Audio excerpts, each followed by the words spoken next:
twongeye kubaha ikaze inshuti z'akadasohoka za televiziyo yacu ikorera online bita Umutako TV. Reka dukomeze tubashimire kuko mukomeje kutwereka yuko mudukurikira isaha ku yindi ndetse n'umunota ku wundi.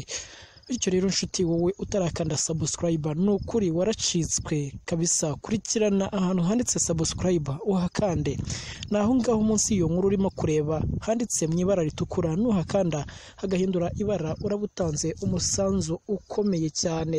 Inshuti rero muri aka kanya nkuko mubizi tugiye kubagezaho indi nkuru tugiye gutambutsa kuri iyi channel yacu Umutako TV. Murabizi ko tumaze igihe kinini duhanganye n'iki cyorezo cya coronavirus cyugarije isi yose. Rero ni muri urwo rwego abanyarwanda baba i Londres mu Bwongereza bategereje ku banyarwanda babayeho nabi bitewe nuko batari mu mirimo yabo, batekereza gahunda yo kuba bashiraho kwitanga kugira ngo barebe icyo bafasha abavandimwe babo. Ni muri urwo rwego rero mu ijoro rimwe abanyarwanda bakusanyije agera ku 500 yo gufasha abari mu Rwanda.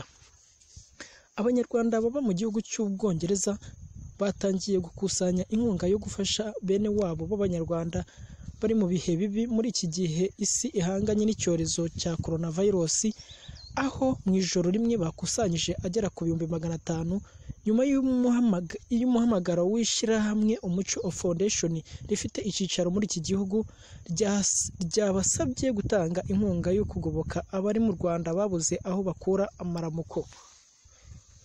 Umwe mu bashinze iri shyirahamwe Gisele Pelosi mu kiganiro yagiranye n'Ijwi rya Amerika yatangaje ko iyi muruza yakiriwe neza ku buryo mu ijoro rimwe bahise bakusanya amafaranga agera ku 500 by'amafaranga y'u Rwanda. Gisele avuga ko bigoye kuba umuntu atemerewe gusohoka ngo ajye gushaka ikimutunga, ariko atari mu Rwanda honyine, naho bari mu Bwongereza ari uko bimeze. Mu rwego rwo gukumira ubwiyongere bw'ubwandu bw'iki cyorezo cya coronavirus, ariko agashima ko leta irimo gukora ibishoboka ngo abo bantu bagume mu rugo bashobore kurya, ariko agasanga nabo nk'abantu bari muri diaspora bakwiye gushyiraho akabo bagafasha leta. Ubwo yabazwaga na Venuste Nshimiyimana uko iyo nkunga bari gukusanya izagira kubo iteganyirijwe, Gisele yasubije agira ati izabageraho kuri transfer cyangwa se yoherejwe. Ubu ngubu abantu bose badufasha abari kwitanga, natwe rwose hano ibintu ntabwo bimeze neza, ariko abanyamuryango bashoboye kwitanga barabitugezaho byoroheje kuri banki, hanyuma natwe tukazabibagezaho abo ngaho mu Rwanda natwe dukoresheje transfer.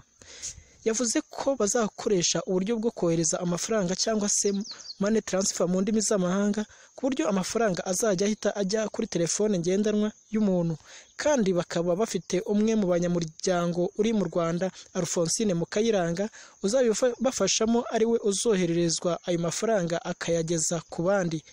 Muri iki gihe bizwi ko kuva mu rugo bitemewe, hibajijwe ukuntu uyu munyamuryango we azabigenza kugira ngo agere kuri abo bantu ndetse akabasha nawe kwirinda. Mu gusubiza Gisele agira ati ntabwo ashobora gusohoka, nari nibagiwe no kuvuga ko akorana n'umurenge wa Kicukiro na Remera yo muri Gasabo, niyo ishobora kumenyesha abo bantu abo ari bo, ikamenyesha ngo mbese abakeneye ubwo bufasha ni bande. Urumva abikishije muri abo bangabo bo ku mirenge, noneho we akayitanga kuri mobile money, bamaze kumubwira bati abangaba nibo bakenewe ubufasha.